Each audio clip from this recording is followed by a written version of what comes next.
रायगडच्या वरंध घाटामध्ये एसटी बसचा भीषण अपघात झालेला आहे। अवघड वळणावर बस सुमारे 50 फूट खाली कोसळलेली आहे। बसचे ब्रेक निकामी झाल्यामुळे हा अपघात झाल्याची माहिती आहे। या अपघातामध्ये काही प्रवासी जखमी झालेले आहेत। जखमींमध्ये लहान मुलांचा देखील समावेश आहे। या जखमींवर आता महाडच्या ग्रामीण रुग्णालयामध्ये उपचार सुरू आहेत अशी माहिती समोर येते आहे। प्रफुल्ल पवार आमचे प्रतिनिधी सध्या फोन लाईनवरून आपल्या सोबत आहेत। प्रफुल्ल, वरंध घाटामध्ये हा भीषण असा अपघात झालेला आहे, नेमकं काय घडलंय, किती जण यामध्ये जखमी झालेत आणि काय सध्याचे अपडेट्स आहेत?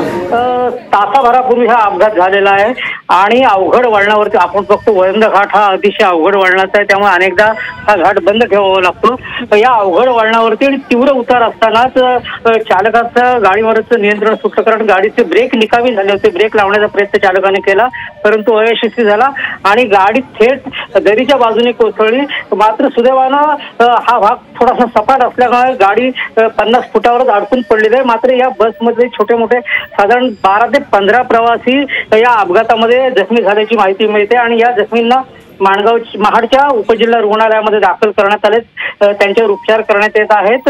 मात्र चालकाने सांगितलं त्याप्रमाणे गाडीचे ब्रेक निकामी झाले होते पूर्णपणे, त्याने कंट्रोल मिळवण्याचा प्रयत्न केला परंतु तो अयशस्वी झाला आणि त्यामुळे हा अपघात झालेला आहे। आता या ठिकाणी मंत्री भरत गोगावले हे देखील पोहोचलेले आहेत आणि त्यांनी तिथल्या जखमींची विचारपूस केली आणि जखमींना सर्व उपचार देण्याच्या सूचना ज्या आहेत त्या तिथल्या आरोग्य अधिकाऱ्यांना दिलेल्या आहेत। प्रफुल्ल, आपण ही दृश्य पाहतोय, खोल दरीमध्ये बस कोसळलेली आहे आणि जे जखमी आहेत त्यांच्यामध्ये लहान मुलांचा देखील समावेश असल्याचं कळतंय। त्यांची सध्याची कशी प्रकृती आहे, त्यांच्यावर उपचार सुरू आहे? नक्कीच सुदैवाने यात अद्याप तरी कुठलीही जीवितहानी झाल्याचं वृत्त नाही। मात्र लहान मुलं आहेत त्यांना देखील यामध्ये जखमा झालेल्या आहेत, मात्र त्यांची प्रकृती सुखरूप असल्याचं तिथल्या डॉक्टरांनी सांगितलं आणि त्यांना कुठलाही धोका नसल्याचं डॉक्टरांचं म्हणणं आहे। श्रीकांत, निश्चितच आपण पाहतोय या अपघातामध्ये काही प्रवासी जखमी झालेले आहेत, लहान मुलांचा त्या ठिकाणी जखमींमध्ये समावेश आहे, त्यांच्यावर महाडच्या ग्रामीण रुग्णालयामध्ये उपचार सुरू आहेत। प्रफुल्ल, मंत्री भरत गोगावले यांनी देखील रुग्णालयाला भेट दिलेली आहे, जखमींची विचारपूस त्यांनी केलेली आहे। नक्कीच श्रीकांत, जखमींची विचारपूस केली कारण हा भाग जो आहे तो मंत्री भरत गोगावले यांच्या मतदारसंघातलाच आहे।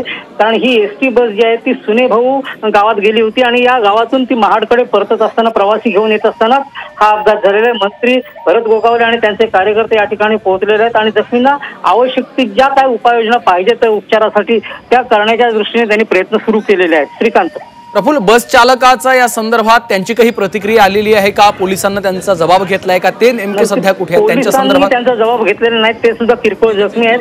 मात्र आपण जेव्हा त्यांच्याशी बोललो तेव्हा त्यांनी सांगितलं की मी गाडीवरती नियंत्रण मिळवण्याचा प्रयत्न केला, ब्रेक दाबण्याचा प्रयत्न केला अवघड वळणावरती, परंतु तो ब्रेक काही लागला नाही आणि माझा तो ब्रेक लावण्याचा प्रयत्न यशस्वी ठरला आणि गाडी उजव्या बाजूला दरीच्या बाजूने कोसळली। मात्र सुदैवानं हा दरीचा जो भाग आहे तो थोडासा सपाट असल्या कारणानं बस अर्धवटच अडकून पडली आणि ती बस कलंडलेली आपल्याला दृश्यांमध्ये आपण पाहतोय आणि बस कलंडल्यामुळे ती फार पुढे गेली नाही आणि सुदैवाने यातून निश्चितच प्रफुल्ल थोडंसं थांबवतोय। सध्या स्वतः मंत्री भरत गोगावले आपल्या सोबत आहेत। गोगावलेजी, तुम्ही स्वतः रुग्णालयामध्ये गेलेला आहात, तुम्ही तिथल्या जखमींशी चर्चा केली आहे, त्यांची विचारपूस केलेली आहे, काय सध्याची परिस्थिती आहे, किती जण जखमी आहेत, नेमकं काय घडलंय?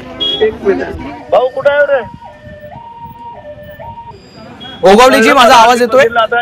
आला नव्हता विसावाला, मग मी जरा होणं कार्यक्रमामध्ये लेट झालो, 2 तास मी वाट बघितली, तुला पण लेट झालं। भरत गोगावलेजी, माझा आवाज येतोय? हा, मग 23ला पण आता उद्या सभागृहात भेटू परवा। हॅलो, मंत्री भरत गोगावले यांनी रुग्णालयामध्ये जाऊन जखमींची विचारपूस केलेली आहे। स्वतः भरत गोगावले आपल्या सोबत सध्या फोन लाईनवरनं जोडले गेलेले आहेत। भरत गोगावलेजी, माझा आवाज येतोय?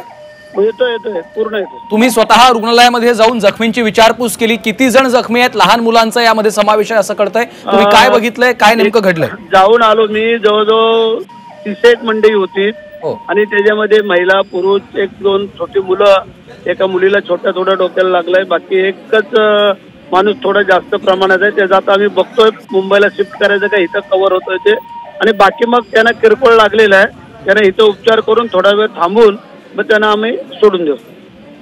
गोगावलेजी, जवळपास 50 फूट खोल ही बस खाली कोसळली, काय नेमकं घडलं होतं, कशामुळे हा अपघात झाला? बस चालकाशी तुमचं काही बोलणं झालं?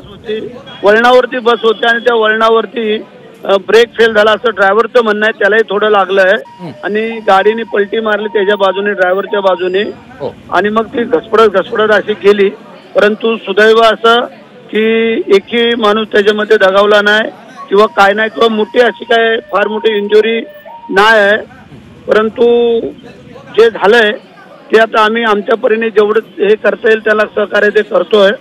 आणि त्या वळणावरती नक्की काय अडचण आहे ते आता ड्रायव्हर तर सांगतोय की ब्रेक फेल झाला, मी ब्रेकच्या वरती उभा पण राहिलो पण कंट्रोल नाही झाली गाडी आणि खाली गेली.